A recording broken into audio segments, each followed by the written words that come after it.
Alors aujourd'hui, nous allons parler des médias grecs et des médias nationalistes grecs. Vous dirigez, si je ne m'abuse, deux médias, deux journaux nationalistes grecs. Est-ce que vous pouvez nous en parler? Le mouvement nationaliste a un journal officiel, le mouvement nationaliste de l'Aube dorée, un journal officiel qui circule tous les mercredis et qui date de 1992.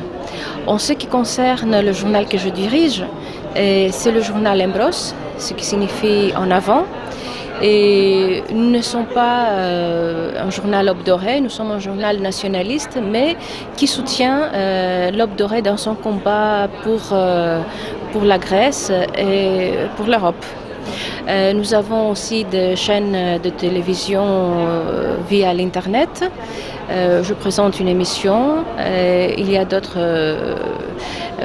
même des députés de l'Aube dorée qui présentent des émissions sur la télé.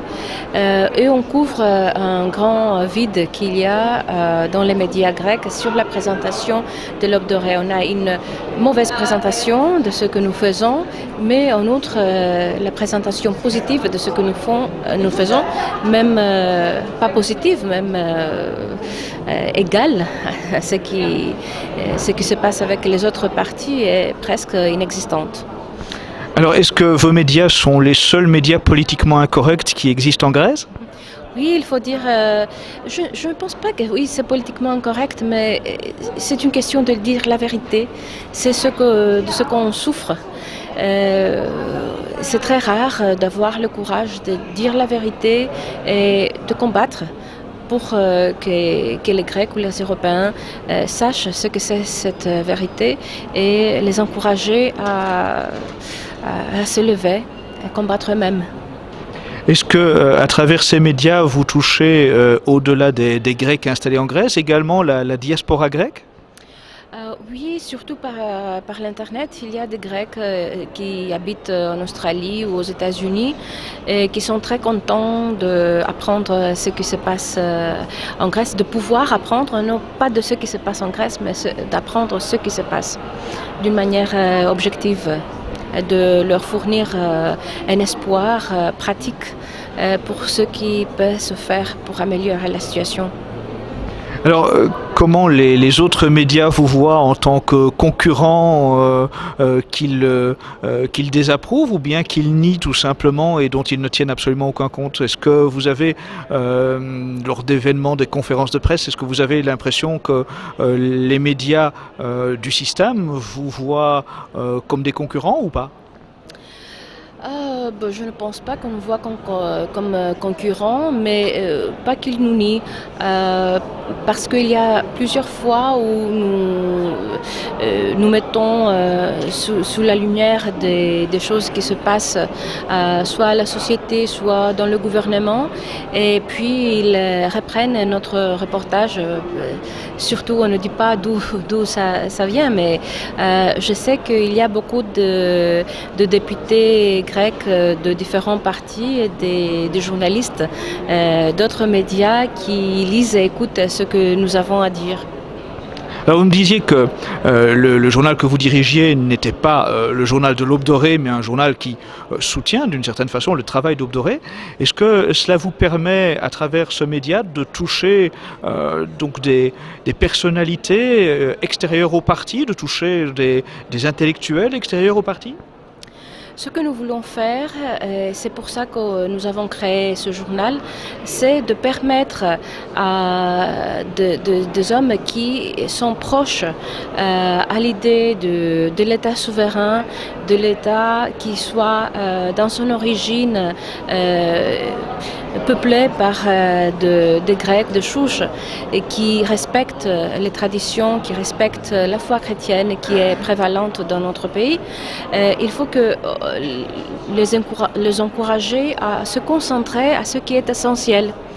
Et c'est tellement grand l'enjeu auquel nous faisons face qu'il faut vraiment mettre d'à côté des choses qui ne sont pas des nuances, disons, qui ne sont pas tellement importantes et concentrer ce qui est urgent, ce qui vraiment menace à nier nos peuples et nos nations.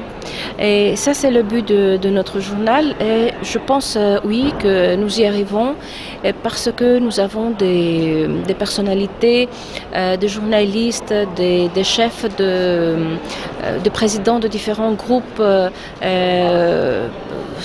par exemple de retraités de l'armée ou des syndicalistes de différents métiers qui sont prêts et qui nous parlent sur leurs problèmes et qui nous disent, les agriculteurs par exemple, ils nous disent ce que c'est que nous pouvons faire pour eux et c'est très encourageant de voir que leurs positions sont très près de nôtres et qu'il est bien possible de pouvoir les aider.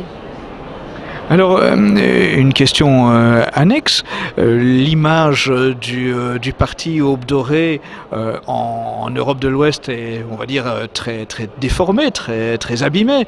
Qu'est-ce que vous pourriez nous dire par rapport à cela? On sait que quasiment tous les partis nationalistes d'Europe ont à un moment ou l'autre été traités de la même façon. Certains l'oublient peut-être que les médias ont toujours une tendance à diaboliser à un moment ou l'autre les partis nationalistes.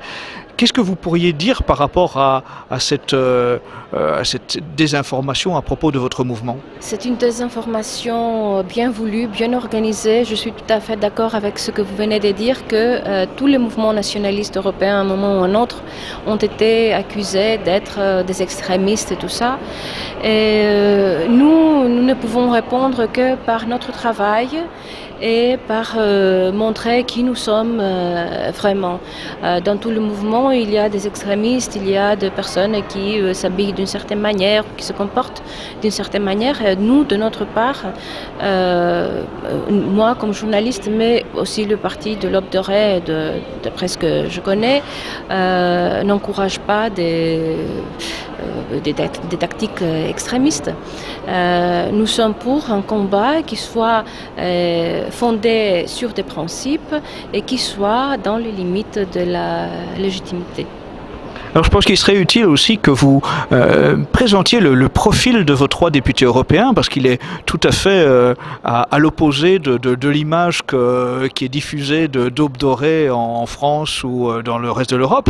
Vous avez 3 députés qui ont une image, un profil très respectable. Est-ce que vous pouvez nous en dire plus? Oui, je vais commencer par M. Foudoulis, qui est le père d'un de nos militants qui ont été assassinés le 1er novembre 2013. À sang-froid devant le locaux de notre parti. Et nous avons aussi deux députés européens qui sont des généraux de l'armée.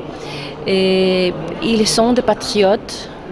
Ils sont des hommes qui ont la Grèce dans leur cœur et il me fait grand plaisir de voir que dans le niveau dans l'ambiance du Parlement européen, et ils sont respectés aussi par des autres députés, d'autres partis, d'autres nations, et ils travaillent bien avec eux. Et je pense que c'est nécessaire de travailler ensemble sur des principes essentiels pour le bien commun des nations de l'Europe. Alors, dernière question, quel est pour vous le rôle que joue la dimension chrétienne et spirituelle dans le combat que vous menez? Je vais vous parler pour moi-même, de moi-même. Sur le niveau, bien sûr, national, heureusement, notre peuple, on peut dire, qu'on est essentiellement traditionnel, c'est-à-dire que même si on ne va pas tous les dimanches à l'église, à la messe, la grande majorité des Grecs iront à l'église pour les grandes fêtes, pour Noël, pour Pâques, pour la dormition de la Vierge et toutes les dates du calendrier chrétien qui sont les grandes fêtes. Donc même si on est pratiquant d'une telle manière qu'on le voudrait, ils sont très actifs dans leur foi et dans la sauvegarde des traditions. En ce qui me concerne, je veux vous parler un peu de mon expérience lorsque mon mari, qui est député de l'Aube Dorée au Parlement grec, Monsieur Papas, a été incarcéré pendant 18 mois. Et je vous assure que le soutien que j'ai reçu par des moines de Montatos, où mon mari fréquentait, ou l'assistance spirituelle que j'ai reçue par la prière, m'ont vraiment donné le courage de poursuivre mon chemin. Et je pense que la Providence me donnera aussi le courage de poursuivre ce qui est préparé pour moi. Merci beaucoup. Seba,